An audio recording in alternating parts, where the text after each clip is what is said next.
أشهد أن لا إله إلا الله وحده لا شريك له وأشهد أن محمدا عبده ورسوله أما بعد فأعوذ بالله من الشيطان الرجيم بسم الله الرحمن الرحيم الحمد لله رب العالمين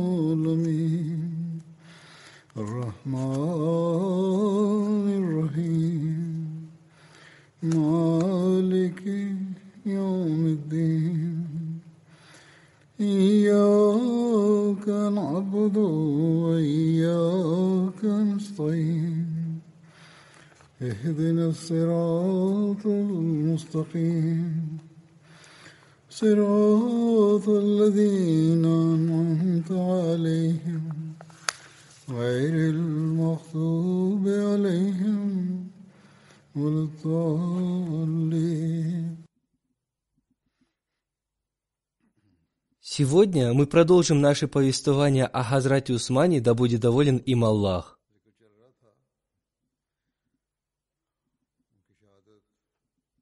Хазрат обетованный реформатор, да будет доволен им Аллах, коротко написал о событиях, которые произошли после мученической смерти Хазрата Усмана, да будет доволен им Аллах. Хазрат обетованный реформатор написал: «Медина оставалась во власти мятежников. Действия, которые они совершали в то время, вызывают крайнее удивление. Хазрата Усмана, да будет доволен им Аллах, они уже убили, но после этого они запрещали даже захоронить его тело. Его не могли похоронить целых 3 дня. Наконец, одна группа сподвижников, да будет доволен ими Аллах, отважившись, ночью совершила обряд погребения. Некоторые мятежники попытались им в этом воспрепятствовать, но сподвижники пригрозили, что будут драться до конца, и поэтому они отступили. Существует пророчество посланника Аллаха, мир ему и благословение Аллаха, о Хазрате Усмане, да будет доволен им Аллах. Хазрат Абу Муса аш-Шари, да будет доволен им Аллах, повествует: «Посланник Аллаха, мир ему и благословение Аллаха, вошел в сад и поставил меня у входа в качестве охранника. Спустя некоторое время пришел один человек, который попросил у меня разрешения войти в сад. Посланник Аллаха, мир ему и благословение Аллаха, сказал мне, чтобы я пропустил его, и он сообщил ему благую весть о рае.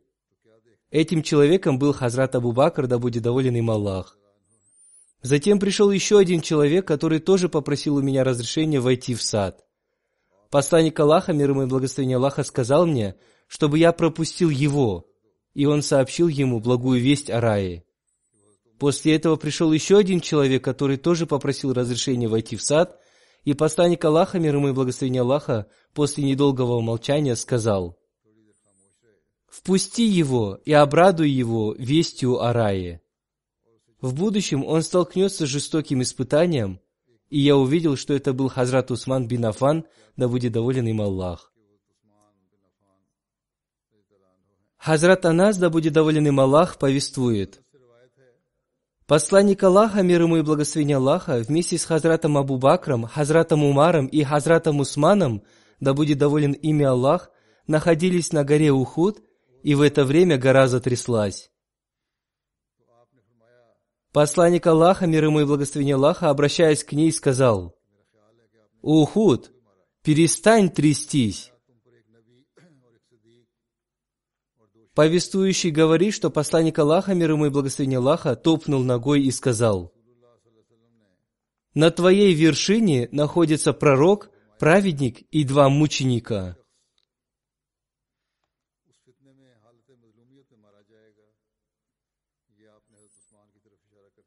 Хазрат Ибн Умар, да будет доволен им Аллах, повествует: «Посланник Аллаха, мир ему и благословение Аллаха, сообщил нам об одной смуте и, указав в сторону Хазрата Усмана, сказал: этот человек будет несправедливо убит во время этой смуты.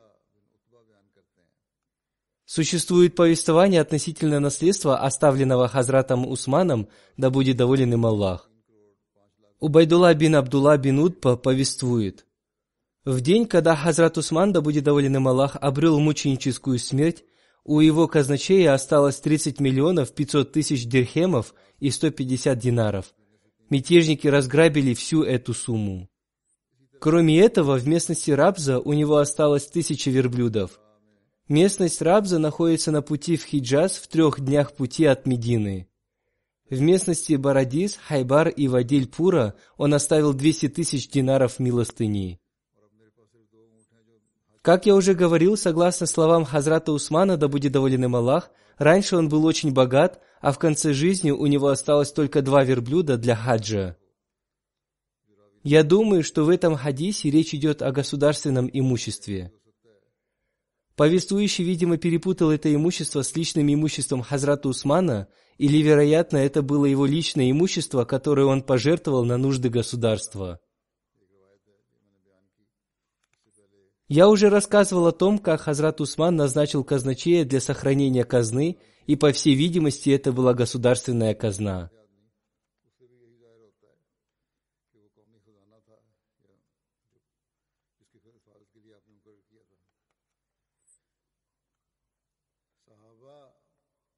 Сподвижники тоже рассказывали о мученической смерти Хазрата Усмана, да будет доволен им Аллах.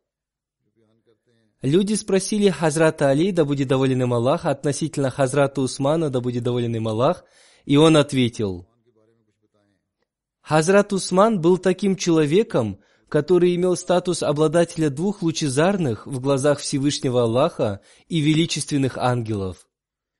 Он был самым добрым из нас.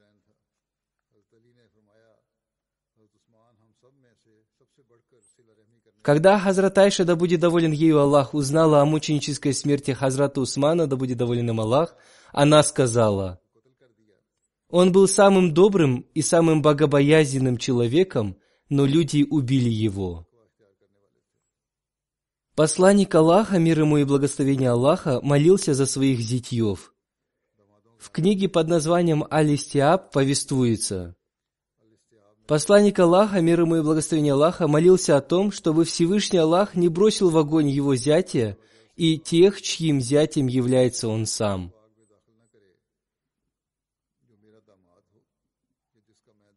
Существует повествование о его внешности и одежде.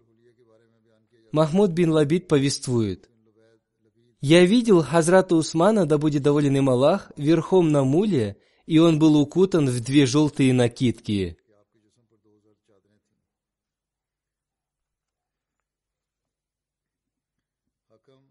Хакам бин Сальд повествует: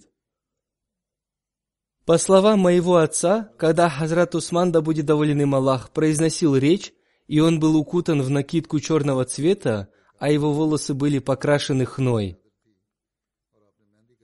Салим Абу Амир повествует: я видел Хазрата Усмана, да будет доволен им Аллах, укутанным в накидку из Йемена стоимостью в 100 дирхемов.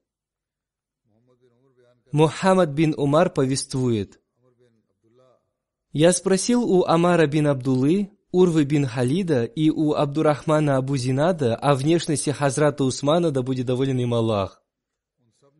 И они единогласно сказали мне, что он был невысокого и не низкого роста.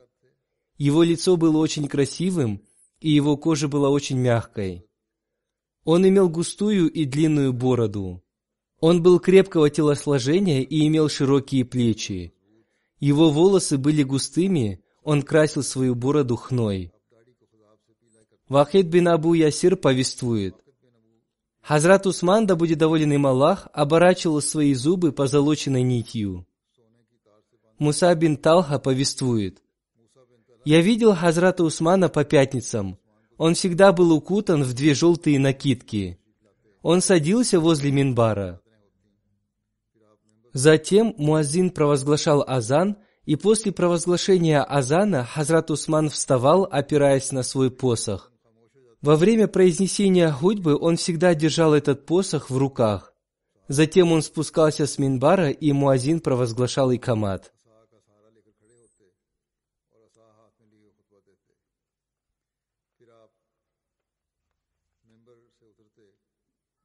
Хасан повествует: «Я видел Хазрата Усмана, лежавшего в мечети, и у него под головой было его покрывало вместо подушки». Муса бин Талха повествует: «В день пятницы Хазрат Усман стоял, опираясь на посох. Он был самым красивым из людей. Он был всегда укутан в 2 желтые накидки, одна выше, другая ниже. Он всегда сидел возле минбара и всегда носил перстень с надписью «Мухаммад, посланник Аллаха». Об этом перстне есть повествование. Хазрат Анас бин Малик повествует: «Когда посланник Аллаха, мир ему и благословение Аллаха, решил написать письмо римскому правителю, ему сказали, что если это письмо будет без печати, римский правитель не станет его читать. После этого посланнику Аллаха, мир ему и благословение Аллаха, сделали перстень с надписью «Мухаммад, посланник Аллаха». Я до сих пор вижу блеск этого перстня перед своими глазами. Я очень хорошо помню об этом. Этот перстень носил посланник Аллаха, мир ему и благословение Аллаха. После него его носил Хазрат Абу Бакр, потом Хазрат Умар и затем Хазрат Усман, да будет доволен ими Аллах. Однажды в период своего правления Хазрат Усман сидел рядом с колодцем под названием Арис. Он стал играть своим перстнем и неожиданно уронил его в колодец. И мы вместе с ним 3 дня искали этот перстень. Мы вычерпывали всю воду из колодца, но так и не нашли его. Хазрат Усман был очень опечален и объявил большую награду тому, кто найдет этот перстень. Не найдя этого перстня, он заказал такой же новый перстень. Ему сделали точно такой же перстень с надписью «Мухаммад, посланник Аллаха», и он носил его до самой своей смерти. После его мученической смерти этот перстень кто-то забрал.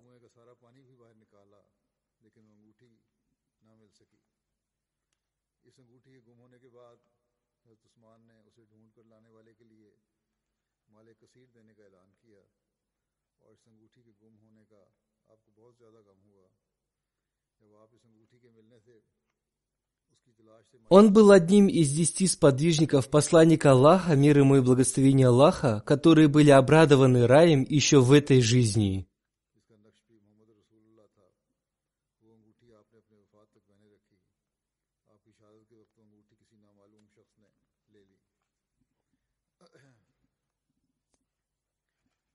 Хазрат Абдурахман бин Ахнас повествует, что когда он находился в мечети, пришел один человек и стал упрекать Хазрата Али, да будет доволен им Аллах. Однако Хазрат Саид заставил его замолчать и сказал: «Я слышал, что сказал посланник Аллаха, мир ему и благословение Аллаха.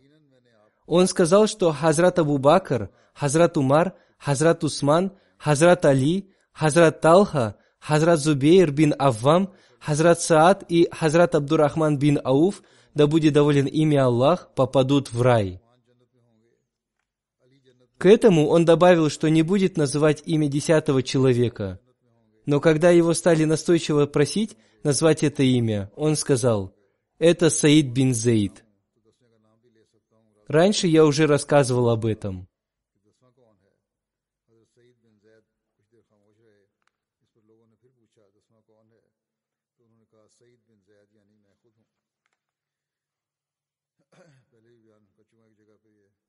Существует повествование о пребывании Хазрата Усмана в раю вместе с посланником Аллаха, мир ему и благословение Аллаха. Хазрат Талха бин Убайдулла повествует: «У каждого посланника бывает один сотоварищ. В раю моим сотоварищем будет Усман».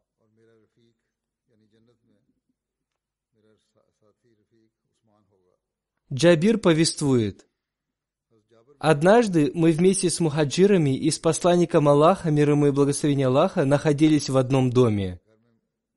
Среди присутствующих там людей были и Хазрат Абу Бакр, Хазрат Умар, Хазрат Усман, Хазрат Али, Хазрат Талха, Хазрат Зубейр, Хазрат Абдурахман бин Ауф и Хазрат Саад бин Аби Вакас, да будет доволен ими Аллах.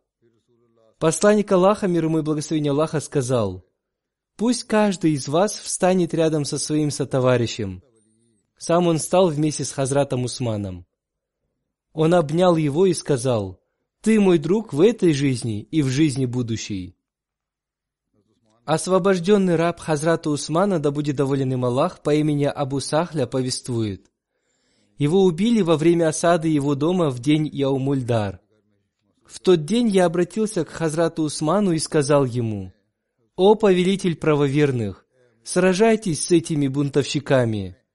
Хазрат Абдулла также сказал ему эти слова.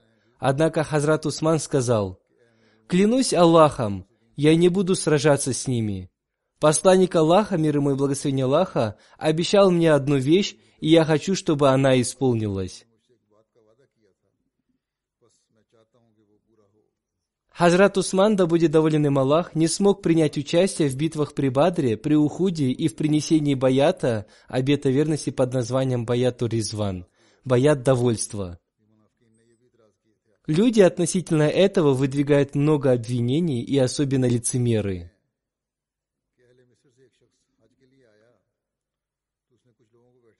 Усман бин Мувахаб повествует: один человек приехал из Египта в Мекку для совершения хаджа.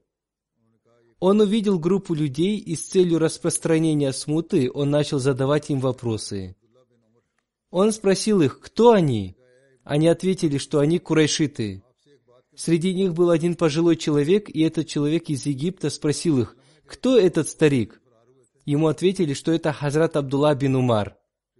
Этот человек, обратившись к Хазрату Абдулле бин Умару, сказал: «Я хочу спросить вас об одной вещи.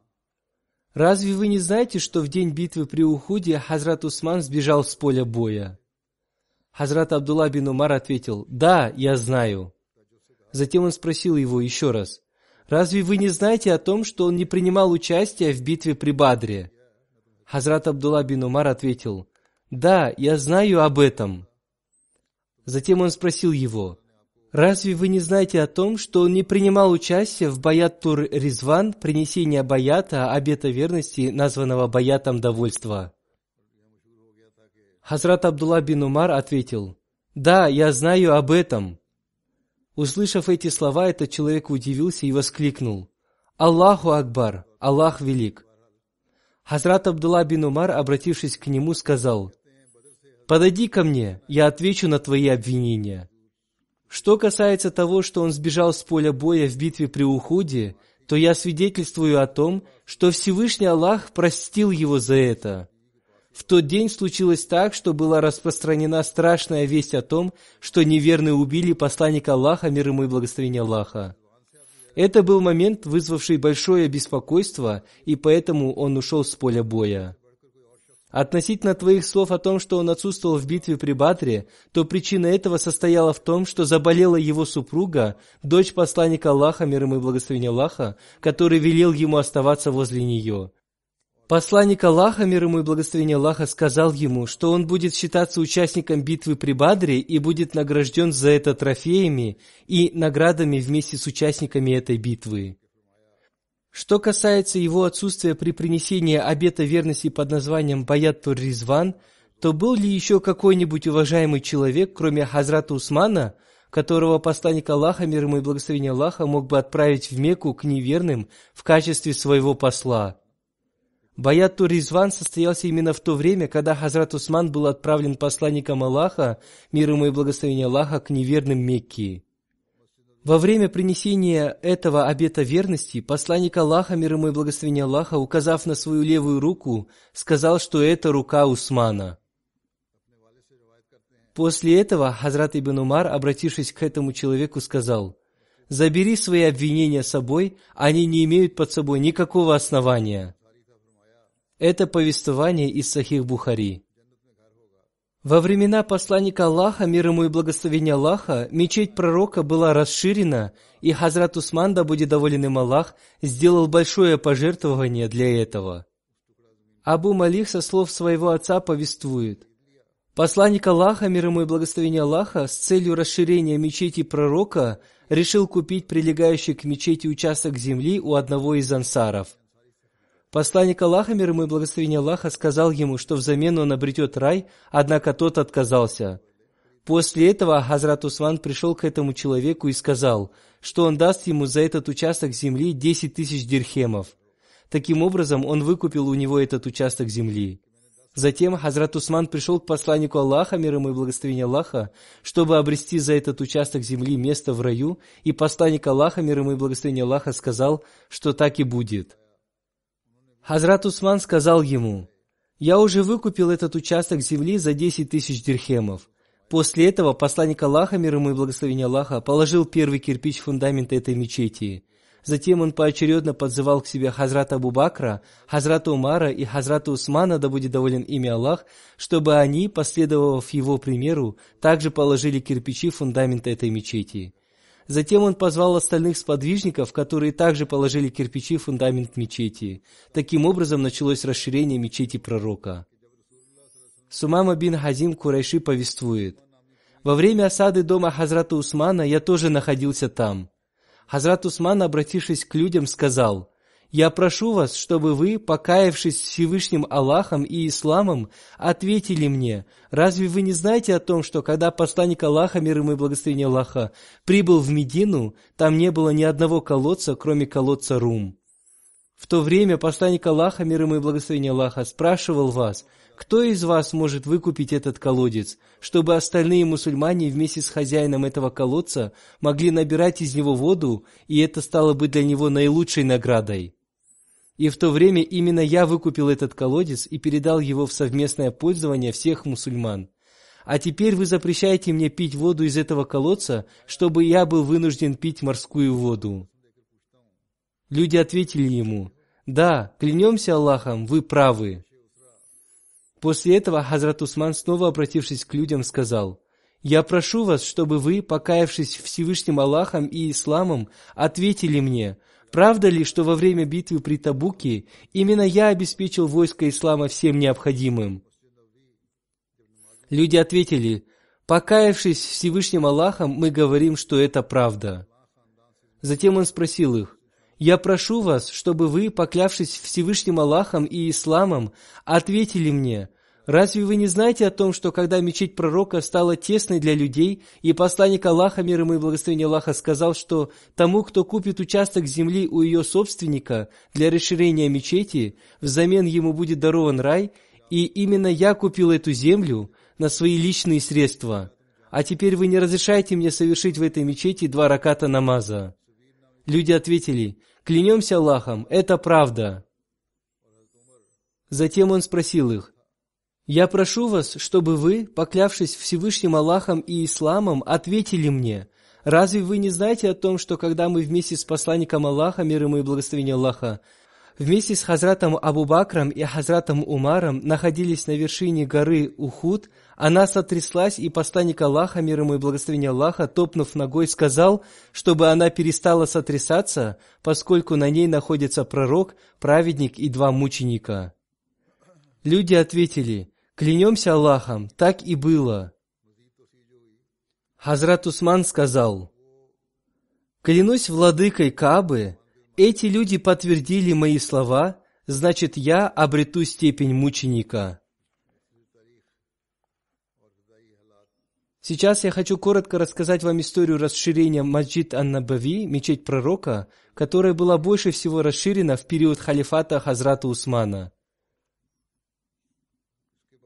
Сначала я хочу прочитать вам короткую цитату о том, как была расширена мечеть пророка во время посланника Аллаха, мир ему и благословение Аллаха. В месяц Рабиуль-Аввал в 1 году по хиджре, то есть в октябре 622 года, посланник Аллаха, мир ему и благословение Аллаха, своими благословенными руками заложил фундамент Масджид ан-Набави, мечеть пророка. Этот фундамент был вырыт в глубину 1,5 метра и сложен из камней. Ее стены были воздвигнуты из глиняных кирпичей, высушенных на солнце. Толщина стен мечети составила 1 метр, высота составила 3,5 метра. Строительство этой мечети было завершено в месяц Шавваль в 1 году по хиджре, то есть в апреле 623 года.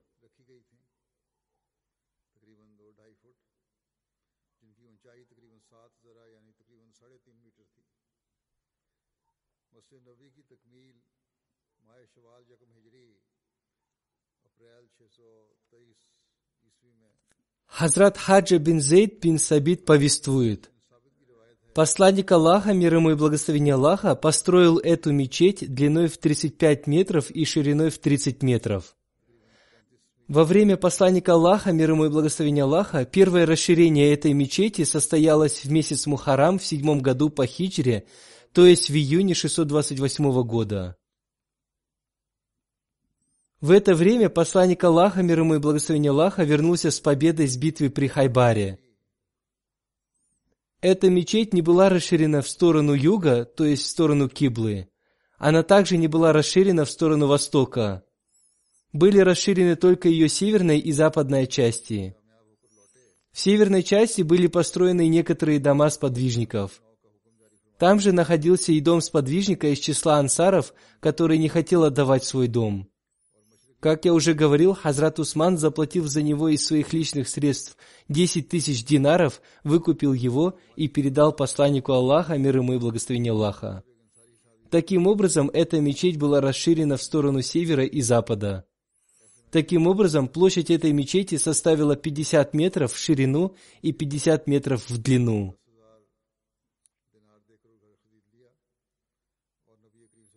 Второе расширение мечети пророка состоялось в 17 году по хиджре во время халифата Хазрата Умара. Ибн Умар, да будет доволен им Аллах, повествует: мечеть была построена во времена посланника Аллаха, мир ему и благословение Аллаха, из сырых кирпичей. Ее крыша была сделана из веток и листьев финиковой пальмы. Опоры внутри мечети были сделаны из стволов финиковой пальмы. Хазрат Абу Бакр, да будет доволен им Аллах, ничего не менял и оставил мечеть в ее прежнем виде. Хазрат Умар расширил и перестроил ее, не меняя ее общего вида. Он оставил фундамент в его прежнем виде и только расширил ее. Крыша мечети осталась в ее прежнем виде, то есть она была из листьев и веток финиковой пальмы. Он поменял опоры мечети на более прочный материал из дерева. В 17 году по хиджре под руководством Хазрата Умара мечеть пророка была расширена, и после этого ее площадь составила 60 на 70 метров.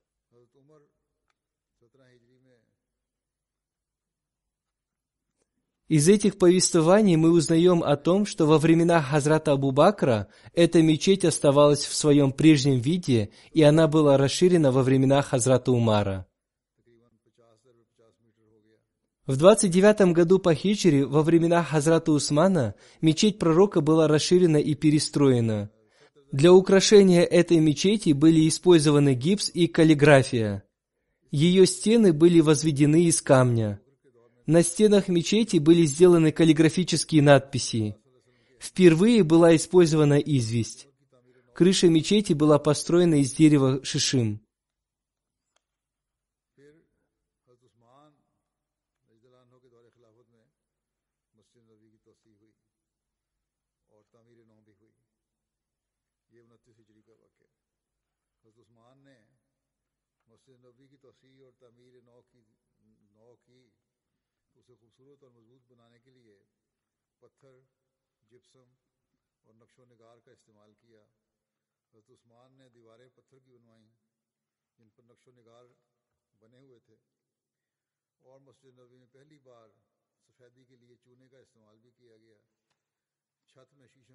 В 24 году по хиджре, когда Хазрат Усман был избран халифом, люди попросили его расширить мечеть, поскольку она стала тесной для мусульман. На пятничных и праздничных молитвах люди уже не могли уместиться во дворе мечети и совершали намаз на улице. Хазрат Усман стал советоваться со сподвижниками по этому поводу, и они предложили разрушить старую мечеть и на ее месте построить новую мечеть.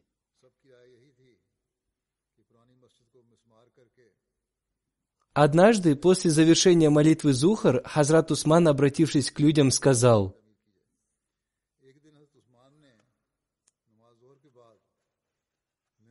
«Вся хвала принадлежит Аллаху. Я хочу разрушить старую мечеть и построить на ее месте новую мечеть.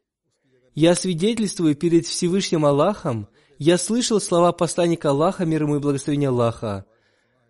Всевышний Аллах подарит дом в раю тому, кто построит мечеть. До меня был Хазрат Умар, он расширил и перестроил мечеть пророка. Это пример и образец для меня. Я посоветовался со сподвижниками, и они предложили мне разрушить старую мечеть и построить на ее месте новую мечеть. Когда Хазрат Усман предложил это, некоторые сподвижники не согласились с его мнением. По их мнению, не нужно было разрушать старую мечеть. Среди них были и те сподвижники, дома которых находились рядом с этой мечетью. Большинство людей поддержало этот план, но некоторые сподвижники были против этого.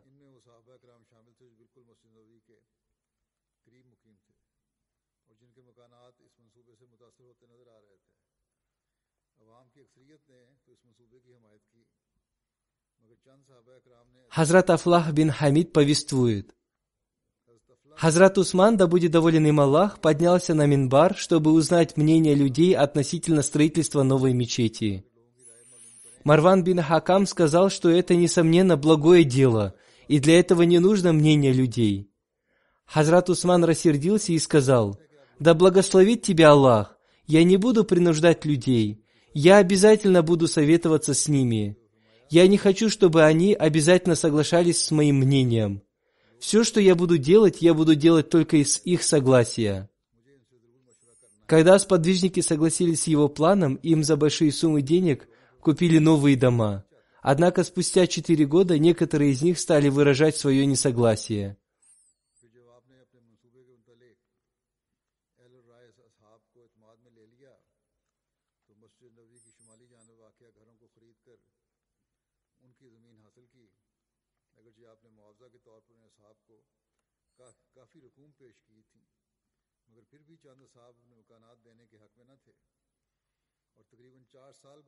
Хазрат Убайдуллах Алани повествует.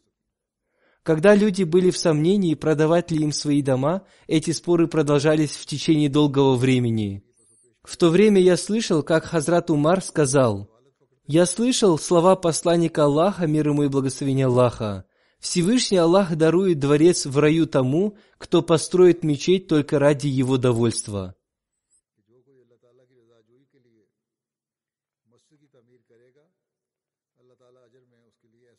Махмуд бин Лябид также повествует. Когда Хазрат Усман, да будет доволен им Аллах, намеревался перестроить мечеть пророка, некоторые люди были недовольны его планом. Они настаивали на том, чтобы оставить мечеть в ее первоначальном виде, какой она была во времена посланника Аллаха, мир ему и благословения Аллаха. Тогда Хазрат Усман, да будет доволен им Аллах, сказал: «Всевышний Аллах дарует дворец в раю тому, кто построит мечеть только ради его довольства». После того, как Хазрат Усман убедил людей в необходимости строительства новой мечети, в месяц Рабиуль-Авваль в 29 году по хиджре, то есть в 649 году, началось строительство новой мечети. И за 10 месяцев 1 числа месяца Мухаррам в 30 году по хиджре была построена новая мечеть. Хазрат Усман, да будет доволен им Аллах, лично руководил строительством.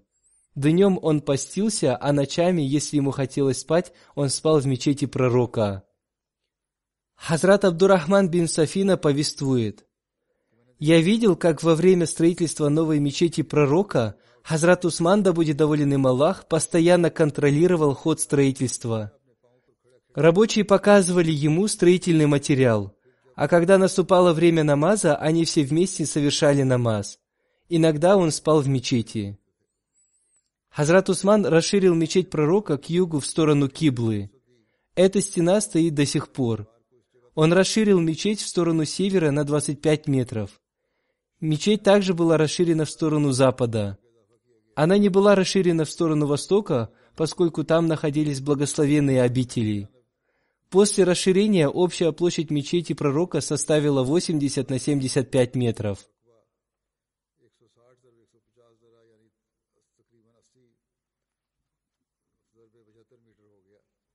Во времена Хазрата Усмана в мечети пророка было 6 дверей.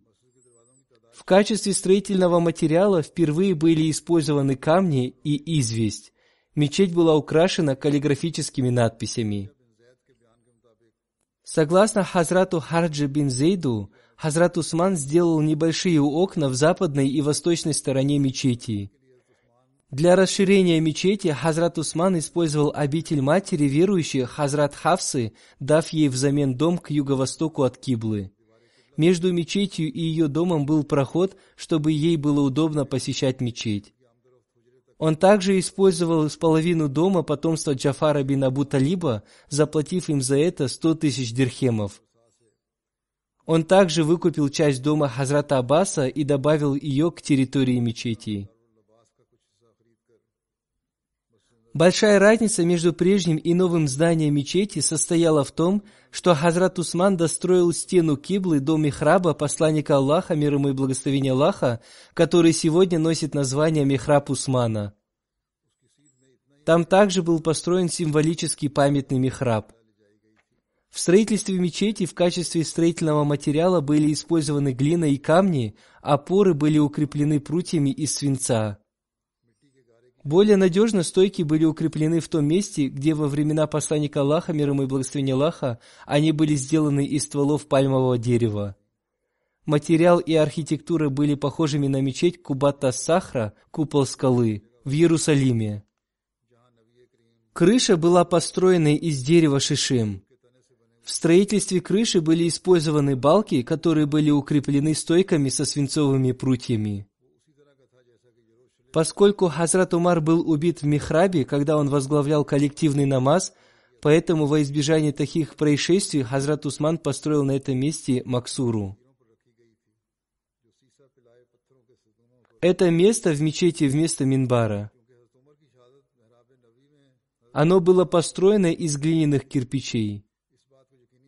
В ней была сделана прорезь, чтобы те, кто совершают намаз за имамом, видели его.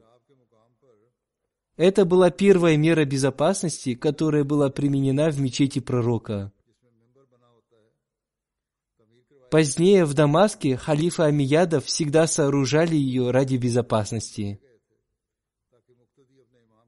Это значит, что михраб был защищен стеной, и при этом те, кто совершает намаз за имамом, могли видеть его. Одним словом, в разные времена эта мечеть расширялась.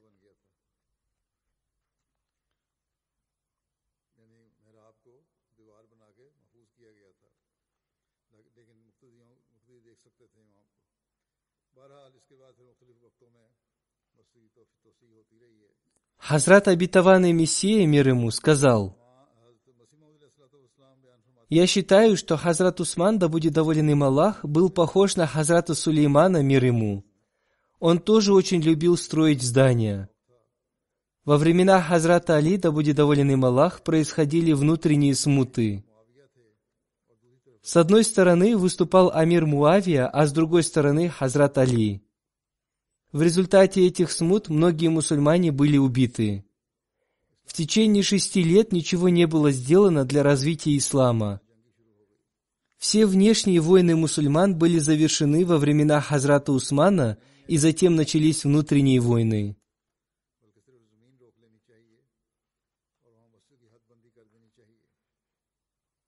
Хазрат обетованный Мессия, мир ему, также сказал: «Мечеть не обязательно должна быть покрашенной или каменной. Достаточно оградить ее территорию и накрыть крышей из бамбука, чтобы дождь не причинял беспокойства. Всевышний Аллах не любит помпезности. Крыша мечети пророка была построена из веток и листьев финиковой пальмы. Во времена Хазрата Усмана мечеть была перестроена с использованием камней, поскольку Хазрат Усман любил строить здания. Я всегда думал, что имена Хазрата Усмана и Хазрата Сулеймана, мир ему, ассоциируются между собой. Вероятно, потому, что они оба были любителями строительства зданий. В 26 году по хиджре Хазрат Усман, да будет доволен им Аллах, заново перестроил Масджид Аль-Харам, заповедную мечеть. Он выкупил у людей близлежащие дома и присоединил их к территории мечети. Некоторые люди соглашались продать свои дома, другие не соглашались на это. Хазрат Усман обращался к ним, используя все возможные способы, но они не соглашались. В конце концов, Хазрат Усман повелел разрушить все эти дома, оплатив их стоимость из государственной казны. Эти люди выступили против Хазрата Усмана, и он приказал арестовать их и посадить в тюрьму. После этого он сказал им: «Знаете, почему вы не согласились со мной? Потому что я очень мягкий человек. Хазрат Умар поступил с вами так же, но вы не выступали против него».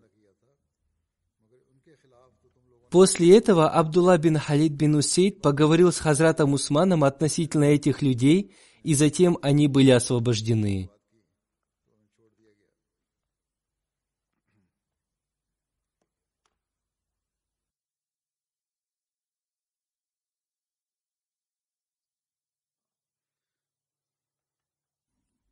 Первый исламский корабль был построен в 28 году по хиджре во времена Хазрата Усмана, да будет доволен им Аллах. Хазрат Амир Муавия бин Абу Суфьян был первым полководцем, который принял участие в морской войне во времена халифата Хазрата Усмана, да будет доволен им Аллах.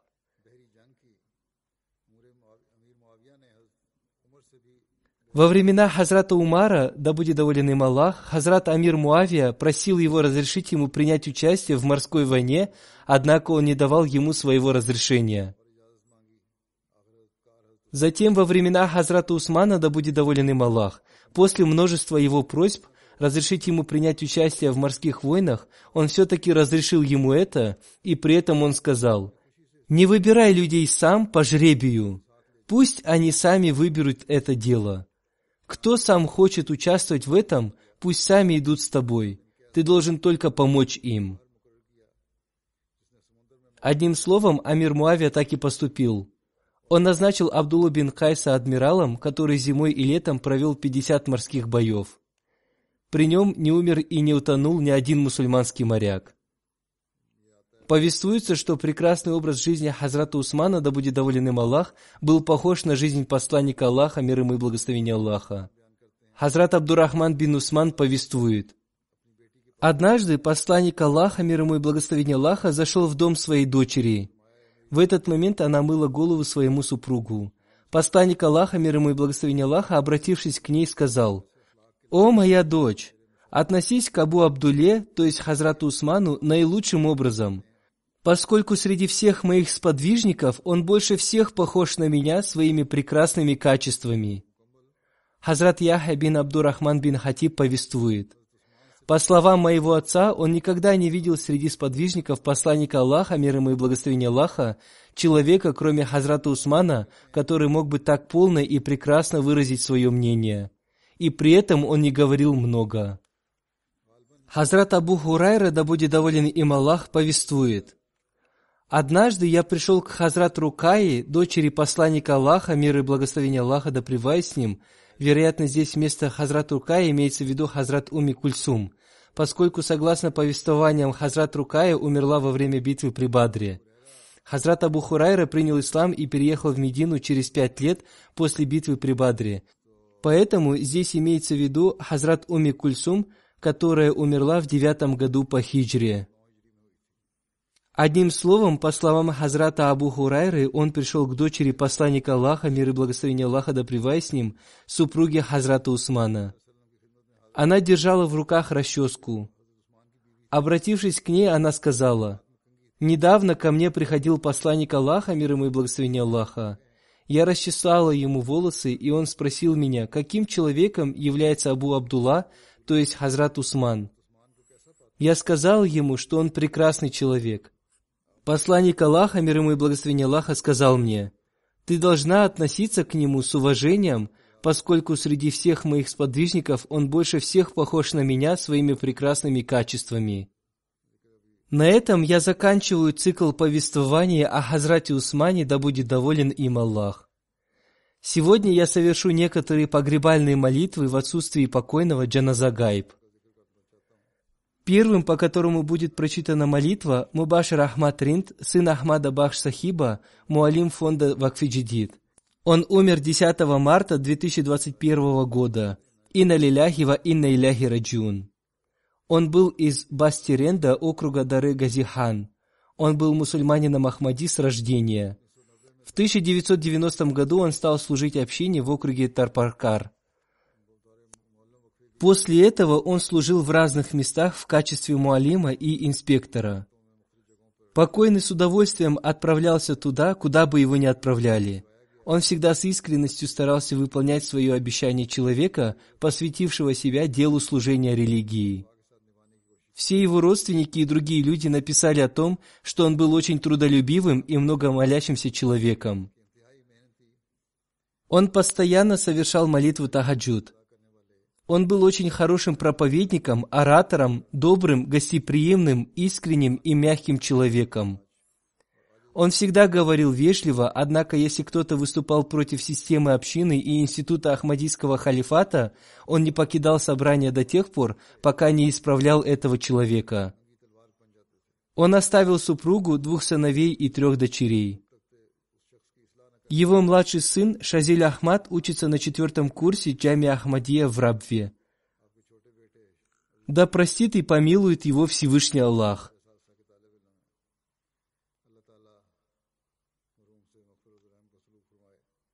Следующая молитва будет совершена по покойному муниру Ахмаду Фарух Сахибу, бывшему амиру общины Исламабада. Он умер 9 марта 2021 года после продолжительной болезни в возрасте 84 лет. Инна лиляхи ва инна иляхи раджиун. Он был муси. Он сделал васият и пожертвовал 1/9 часть своего имущества. Дед покойного, Мунир Фарух Сахиба, Хазрат Мунши Ахмад Бахш Сахиб, был сподвижником Хазрата Обетованного Мессии, мир ему, который принес свой обет верности на Джальсе Саляна ежегодном съезде в Кадиане в 1903 году.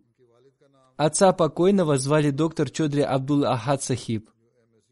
Его отец имел степень доктора сельскохозяйственных наук. В то время такого могли добиться только самые умные люди. Он служил на посту амира общины Ляльпур. В 1944 году, когда Хазрат II халиф Обетованного Мессии объявил о том, что молодые люди, особенно ученые, должны посвятить своей жизни служению религии, отец покойного оставил свою государственную работу и посвятил свою жизнь служению религии и вместе со своей семьей переехал в Кадиан. В то время под руководством Хазрата II халифа Обетованного Мессии был уже создан научно-исследовательский институт Фазли Умар. Хузур назначил его на должность директора этого института. Он также был назначен преподавателем в колледж Таллимуль Ислам.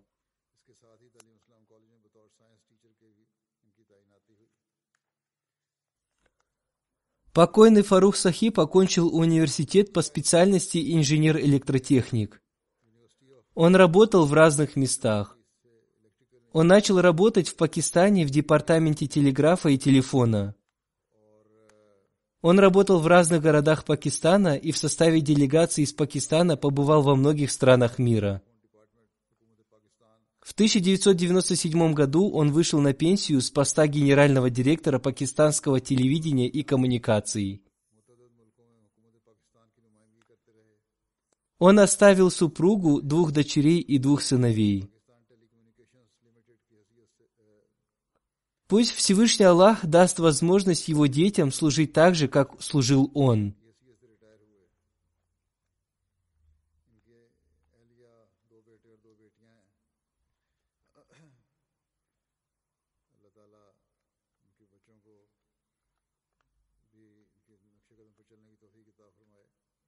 В 1974 году он служил на посту главы молодежной организации общины округа Равалпинди. Это время было очень сложным для мусульман Ахмади Пакистана. В 1977 году он переехал в Исламабад на постоянное место жительства. В 1990 году он служил на посту первого заместителя амира общины Исламабада. После выхода на пенсию он написал письмо Хазрату четвертому халифу обетованного Мессии с просьбой принять его вакф, посвящение служению религии. Хузур принял его просьбу. После этого в 1999 году он начал свое служение в качестве амира общины Исламабада. В Рабве он организовал телемост. Он был членом Центрального финансового комитета общины. Он также был членом Международной ассоциации инженеров и архитекторов общины. Помимо этого, он добровольно служил в разных отделах общины.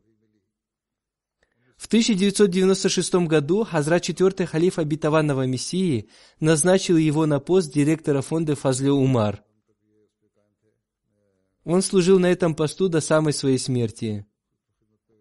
В 1980 году, во времена Хазрата III халифа обетованного Мессии, когда начал осуществляться перевод для иностранных гостей, был создан также комитет ахмадийских инженеров. Покойный с огромным трудолюбием служил в этом комитете. Он был также главой этого комитета.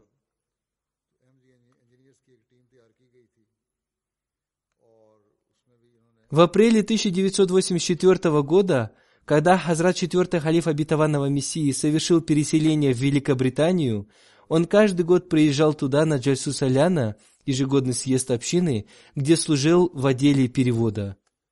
И он прекрасно служил в этом отделе.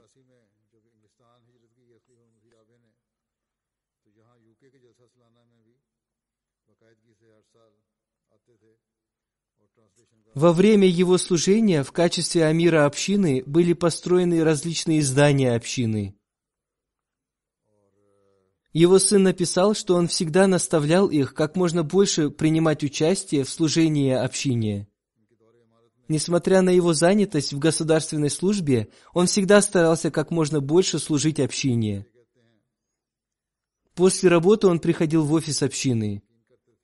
Он всегда выходил в отпуск во время Джальсы Саляна, ежегодных съездов общины Великобритании. Поскольку он был мусульманином Ахмади, его отправляли подальше от центра в округ Дера Исмаил-хан.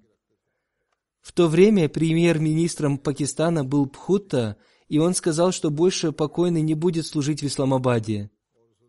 Однако, по милости Всевышнего Аллаха, он снова был назначен для работы в Исламабад. В составе делегации Пакистана он побывал во многих странах мира. Да простит и помилует его Всевышний Аллах.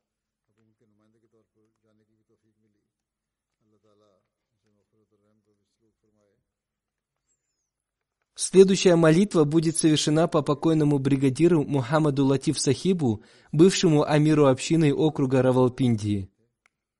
Он умер 28 февраля 2021 года в возрасте 77 лет. Инна лиляхи ва инна иляхи раджиун. Покойный принял ахмадийский ислам вместе со своим отцом в 1955 году. Его отец умер в 2000 году. После этого в своей семье он остался единственным мусульманином Ахмади. Он оставил супругу, 2 сыновей и 2 дочерей. Пусть Всевышний Аллах дарует его детям возможность следовать по стопам своего отца. После выхода на пенсию в 2000 году он постоянно служил общине. Он служил на посту секретаря общины по общим вопросам. Он также служил на посту заместителя амира общины округа Равалпинди. С 2019 года и до самой своей смерти он прослужил на посту амира общины округа Равалпинди. Он прослужил общине почти 20 лет. Он был человеком, глубоко сочувствующим бедным людям. Он всегда считал служение общине благословением Всевышнего Аллаха и всегда наставлял этому своих детей. Несмотря на свою болезнь, он всегда приезжал в центр общины, когда это требовалось. У него был рак, но несмотря на это, он постоянно служил общине, и он никогда не отказывался от служения общине. Да простит и помилует его Всевышний Аллах. Следующая молитва будет совершена по уважаемому Амурбекову Конакбек Сахибу, мусульманина Ахмади из Кыргызстана. Он умер 22 февраля 2021 года в возрасте 67 лет. Инна лиляхи ва инна иляхи раджиун. Президент общины Кыргызстана Кубатов Ильяс Сахиб написал: «Я знал Конакбека Сахиба более 15 лет. Покойный был одним из первых мусульман Ахмади в Кыргызстане. Он принял ахмадийский ислам в 2000 году. Покойный был очень искренним и преданным мусульманином Ахмади. Он всегда принимал участие во всех мероприятиях общины. Он регулярно платил взносы, а также принимал участие в других финансовых пожертвованиях. Он вовремя платил взносы, вовремя совершал пятикратную молитву и молитву тахаджуд. Во времена СССР он служил на высоких государственных должностях.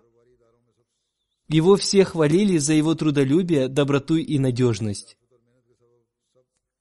В последние годы своей жизни, будучи на пенсии, он продавал книги и особенно религиозные книги. До введения санкций на религиозную деятельность общины в Кыргызстане он всегда распространял литературу общины и священный Коран.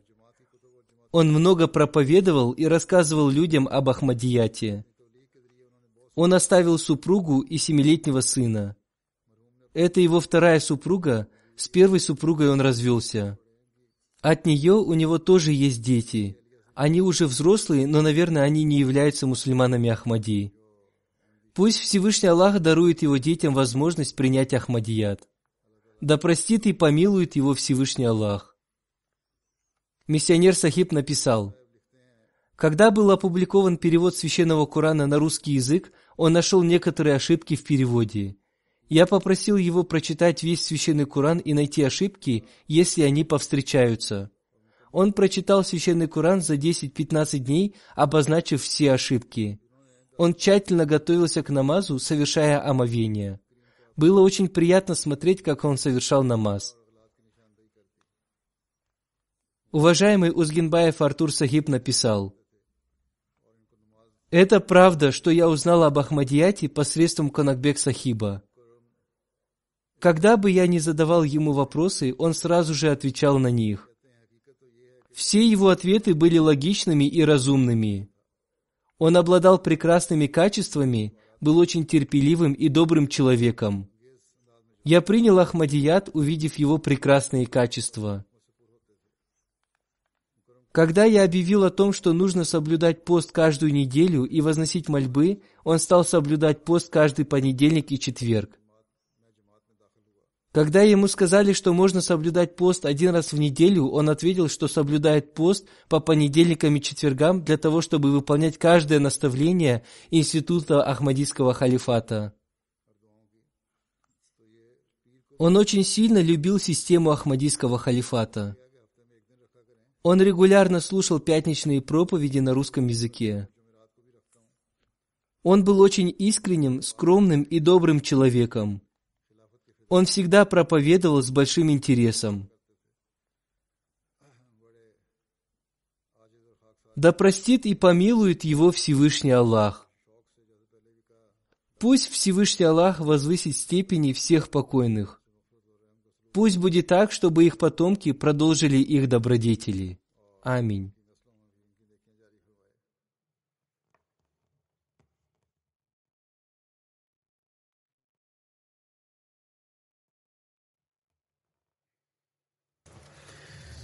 الحمد لله الحمد لله نحمده ونستعينه ونستغفره ونؤمن به ونتوكل عليه ونعوذ بالله من شرور أنفسنا ومن سيئات أعمالنا من يهده الله فلا مضل له ومن يضلل فلا هادي له ونشهد أن لا إله إلا الله ونشهد أن محمدا عبده ورسوله عباد الله رحمكم الله إن الله يأمر بالعدل والإحسان وإيتاء ذي القربى وينهى عن الفحشاء والمنكر والبغي يعظكم لعلكم تذكرون اذكروا الله يذكركم وادعوه يستجب لكم ولذكر الله أكبر